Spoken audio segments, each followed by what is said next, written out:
Census act ಅಂತ ಇದೆ. Census ಕಾನೂನಿನ ಪ್ರಕಾರ ಮನೆ ಮನೆಗೆ ಹೋಗಿ ಸೆನ್ಸಸ್ ಮಾಡುವಂಥ ಅಧಿಕಾರ ಕೇಂದ್ರ ಸರ್ಕಾರಕ್ಕಿದೆ. ರಾಜ್ಯ ಸರ್ಕಾರಕ್ಕೆ ಯಾವುದೇ ರೀತಿ ಸೆನ್ಸಸ್ ಮಾಡುವಂಥ ಅಧಿಕಾರ ಇಲ್ಲ. ಈಗ ಆರ್ಥಿಕ, ಸಾಮಾಜಿಕ, ಶೈಕ್ಷಣಿಕ ಸರ್ವೆ ಮಾಡ್ಬೋದು. ಸರ್ವೆ ಅಂದರೆ ಸ್ಯಾಂಪಲ್ಗಳನ್ನು ತೊಗೊಂಡು ಸರ್ವೆ ಮಾಡ್ಬೋದು. ತಾವೆಲ್ಲ ಮಾಡಿದ ಎಲೆಕ್ಷನ್ ಸರ್ವೆ ಮಾಡಿದ್ರು, ಸ್ಯಾಂಪಲ್ಗಳನ್ನು ತೊಗೊಂಡು ಸರ್ವೆ ಮಾಡ್ತೀವಿ. ಆದರೆ ಈಗ ಏನು ಮಾಡಿದ್ದಾರೆ ಇವರು, ಮನೆ ಮನೆಗೆ ಹೋಗುವುದಕ್ಕೆ 1.5 ಕೋಟಿ ಮನೆಗಳಿಗೆ ಭೇಟಿ ಕೊಡುವಂಥ ಕಾರ್ಯಕ್ರಮ ಹಾಕಿದ್ದಾರೆ. ಇದು ಕಾನೂನು ವಿರುದ್ಧವಾಗಿದೆ, ಸೆನ್ಸಸ್ ಆ್ಯಕ್ಟ್ ವಿರುದ್ಧವಾಗಿದೆ. ಇದು ನಂಬರ್ 1. ನಂಬರ್ 2, ಇಲ್ಲದೇ ಇರುವಂಥ ಜಾತಿಗಳನ್ನು ಸೇರಿಸಿ ಜಾತಿಗಳ ಮಧ್ಯೆ ಸಂಘರ್ಷವನ್ನು ಮಾಡಿ, ಗೊಂದಲವನ್ನು ಉಂಟು ಮಾಡಿ, ಅದರಲ್ಲಿ ತಮ್ಮ ರಾಜಕೀಯ ರೊಟ್ಟಿಯನ್ನು ಸುಟ್ಕೊಳ್ಳುವಂಥ ಪ್ರಯತ್ನವನ್ನು ಸಿದ್ದರಾಮಯ್ಯವರು ಮಾಡ್ತಾರೆ. ನಮಗೆ ಮೊದಲು ಸಿದ್ದರಾಮಯ್ಯವರು ಕಾಂತರಾಜ್ ಕಮಿಟಿ ಯಾಕೆ ಮಾಡಿದ್ರು, ಆ ವರದಿ ಏನಿದೆ ಅದು ಬಹಿರಂಗ ಮಾಡಬೇಕು. ಮತ್ತು ಯಾಕೆ ರಿಜೆಕ್ಟ್ ಮಾಡಿದ್ರು ಅಂತ ಇದುವರೆಗೂ ರಾಜ್ಯದ ಜನತೆಗೆ ಹೇಳಿಲ್ಲ. ಹೇಳಿದಾರ? ಸಂಪುಟದಲ್ಲಿ ತೊಗೊಂಡ್ರು, ನಾವು ಇಂಥ ದಿವಸ ಅದಕ್ಕೆ ಸಬ್ ಕಮಿಟಿ ಮಾಡಿದರು, ಆ ವರದಿ ತೊಗೊಂಡ್ರು, ಈ ವರದಿ ತೊಗೊಂಡ್ರು, ಕೊನೆಗೆ ನಾವು ಅದನ್ನು ಅನುಷ್ಠಾನ ಮಾಡೋದಿಲ್ಲ ಅಂತ ಒಂದು ದಿವಸ ಹೇಳಿದ್ರು. ಯಾಕೆ ಅನುಷ್ಠಾನ ಮಾಡ್ತಾಯಿಲ್ಲ? ಏನು ಅದರ ಲೋಪ ಇತ್ತು? ಈಗ ಮಾಡುತ್ತಿರುವಂಥದ್ದನ್ನು, ಆ ಲೋಪವನ್ನು ಇದ್ರಾಗ ಸರಿ ಮಾಡಿದಾರ? ಕಾನೂನು ಪ್ರಕಾರ ಇದು ಇದೆಯಾ? ಈಗ ಧರ್ಮ, ರಿಕಗ್ನೈಸ್ ಧರ್ಮ ಇರುವಂಥದ್ದು 6 ಕಾನೂನು, ಸಂವಿಧಾನ ಪ್ರಕಾರ. ಆ ಧರ್ಮದ ಕಾಲಮ್ನಲ್ಲಿ ಮತ್ತೆ ಇತರರು, ನಾಸ್ತಿಕರು ಇವೆಲ್ಲವನ್ನು ಸೇರಿಸ್ತಾ ಇದ್ದಾರೆ. ಯಾಕೆ ಈ ಗೊಂದಲ ಸೃಷ್ಟಿ ಮಾಡ್ತಾ ಇದ್ದೀರಿ? ನಾಸ್ತಿಕರಿಗೆ ಧರ್ಮ ಇಲ್ಲ, ದೇವರು ಇಲ್ಲ, ಧರ್ಮ ಇಲ್ಲ, ಮತ್ತೆ ಯಾಕೆ ನಾಸ್ತಿಕರನ್ನು ಸೇರಿಸ್ತೀರಿ? ಎರಡನೇದಾಗಿ ಕನ್ವರ್ಷನ್ ಬಗ್ಗೆ ಬ್ರಾಹ್ಮಣರಿಂದ ಹಿಡಿದು, ಲಿಂಗಾಯತರಿಂದ ಹಿಡಿದು, ಒಕ್ಕಲಿಗರಿಂದ, SC ST OBC ಎಲ್ಲದರಲ್ಲೂ ಕನ್ವರ್ಟೆಡ್ ಕ್ರಿಶ್ಚಿಯನ್ ಅಂತ ಮಾಡ್ತೀರಿ.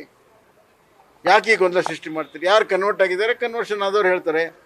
ಈಗ ಭಾಳಷ್ಟು ಜನ ಉಲ್ಟಾ ಕನ್ವರ್ಷನ್ ಆಗಿದ್ದಾರೆ, ಕ್ರಿಶ್ಚಿಯನ್ನಿಂದ ಹಿಂದೂ ಆಗಿದ್ದಾರೆ, ವಾಪಸ್ ಬಂದಿದ್ದಾರೆ. ಅವ್ರೇನು ಮಾಡಬೇಕು?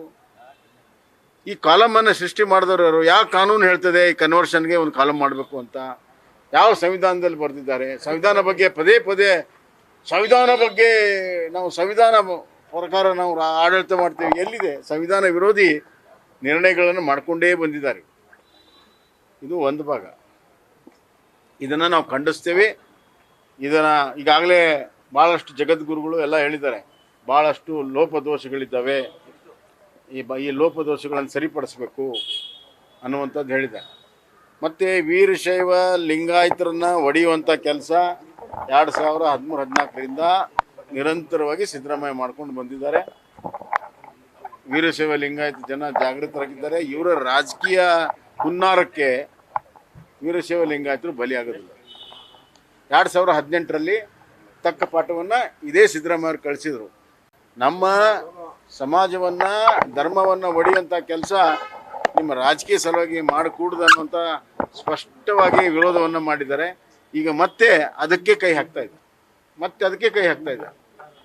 ಆದ್ದರಿಂದ ಸಮಾಜವನ್ನು ಒಗ್ಗೂಡಿಸಿ, ರಾಜ್ಯವನ್ನು ಒಗ್ಗೂಡಿಸಿ ಆಡಳಿತ ಮಾಡುವಂಥ ಬಿಟ್ಟು ಸಮಾಜವನ್ನು ಒಡೆದು ತಮ್ಮ ರಾಜಕೀಯ ರೊಟ್ಟಿಯನ್ನು ಸುಟ್ಟುಕೊಳ್ಳುವಂಥ ಈ ಆಡಳಿತ ಇದೆಯಲ್ಲ, ಇದು ಜನ ಸಂಪೂರ್ಣವಾಗಿ ತಿರಸ್ಕಾರ ಮಾಡ್ತಾರಂತ ನಮ್ಗೆ ವಿಶ್ವಾಸ ಇದೆ. ಈಗ ಇದು ಎಲ್ಲ ವಿಚಾರಗಳಲ್ಲಿ ಚರ್ಚೆ ಆಗಿದೆ. ವಿವರವನ್ನು ನಮ್ಮ ರಾಜ್ಯ ಅಧ್ಯಕ್ಷರು ಕೊಡ್ತಾರೆ. ಏನು ಮುಖ್ಯವಾಗಿ ನಮ್ಮ ಈ ಎಲ್ಲ ಚರ್ಚೆ ಏನಂತಂದರೆ, ಇಡೀ ಕರ್ನಾಟಕದ ಎಲ್ಲ ಸಮುದಾಯಗಳಲ್ಲಿ ಒಕ್ಕಟ್ಟಿರಬೇಕು. ವೀರಶೈವ ಲಿಂಗಾಯತರಲ್ಲೂ ಒಕ್ಕಟ್ಟಿರಬೇಕು, ಒಕ್ಕಲಿಗರಲ್ಲೂ ಇರಬೇಕು, ಬ್ರಾಹ್ಮಣರಲ್ಲೂ ಇರಬೇಕು, SC ST OBC ಎಲ್ಲದರಲ್ಲೂ ಒಕ್ಕಟ್ಟಿರಬೇಕು. ಈಗ ಕುರುಬ ಕ್ರಿಶ್ಚಿಯನ್ ಅಂತಂದರೆ ಇನ್ನೊಂದು ಸ್ವಲ್ಪ ದಿವಸಕ್ಕೆ ಕುರುಬ ಕ್ರಿಶ್ಚಿಯನ್ ಪೀಠ ಆಗುತ್ತೆ. ಈಗ ಕಾಗಿನೆಲೆ ಪೀಠ ಹೊಂದಿದೆ. ಈಗ ಇನ್ನೊಂದು ಸ್ವಲ್ಪ ದಿವಸಕ್ಕೆ ಕುರುಬ ಕ್ರಿಶ್ಚಿಯನ್ ಪೀಠ ಆಗುತ್ತೆ. ಭೌತಿಕವಾಗಿ ಸಿದ್ದರಾಮಯ್ಯರು ಯಾರನ್ನೊಬ್ಬರು ನೇಮಿಸ್ಬೋದು, ಅಥವಾ ಯಾವುದೋ ಪಾದ್ರಿ ಅಂತಂದು ಕುಂದರ್ಸ್ಬೋದು. ಸಮಾಜವನ್ನು ಎಲ್ಲಿ ತೊಗೊಂಡು ಹೋಗ್ತಾ ಇದ್ದಾರೆ ಇವರು? ಯಾವ ಕಡೆ ತೊಗೊಂಡು ಹೋಗ್ತಾ ಇದ್ದಾರೆ? ಏನಿದ್ರ ಅವಶ್ಯಕತೆ ಇದೆ? ಕೇಂದ್ರ ಸರ್ಕಾರ ಈಗಾಗಲೇ ಡಿಕ್ಲೇರ್ ಮಾಡಿದೆ, ನಾವು ಜಾತಿ ಗಣತಿಯನ್ನು ಮಾಡ್ತೀವಿ ಅಂತ. ಕೇಂದ್ರ ಸರ್ಕಾರ ಮಾಡೋದು ಅಧಿಕೃತವಾಗಿ ಮಾಡ್ತಾ ಇದೆ, ಇಡೀ ದೇಶದಲ್ಲಿ ಮಾಡ್ತಾ ಇದೆ.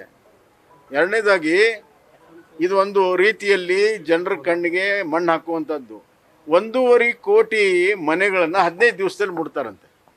ಮತ್ತು 60 ಪ್ರಶ್ನೆಗಳಿಗೆ ಒಂದೊಂದು ಮನೆಯಲ್ಲಿ ಉತ್ತರ ತಗೋಬೇಕು. ಅವರು ಹೇಳಿದ್ದಾರೆ 60 ಪ್ರಶ್ನೆಗಳಿಗೆ ಒಂದೊಂದು ಮನೆಯಲ್ಲಿ ಉತ್ತರ ತಗೋಬೇಕಾದ್ರೆ ಎಷ್ಟು ಸಮಯ ಬೇಕು, 1.5 ಕೋಟಿ ಮನೆಗಳಿಗೆ ವಿಸಿಟ್ ಮಾಡ್ತಾರಂತೆ. ಇದು ಆಗಲಾರ್ದ ಕೆಲಸ.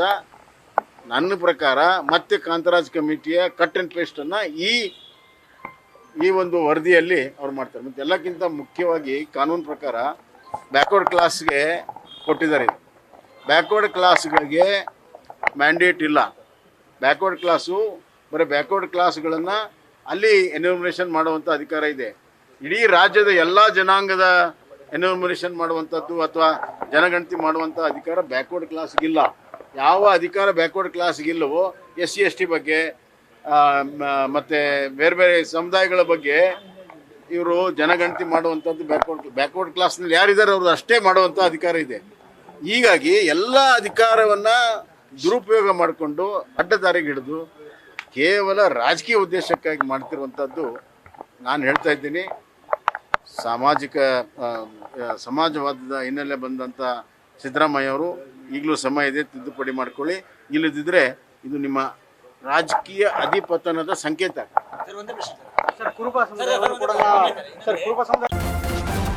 ನ್ಯೂಸ್ ಫಸ್ಟ್ ನಿರ್ಭೀತಿಯಿಂದ ನಿಮ್ಮ ಪರವಾಗಿ.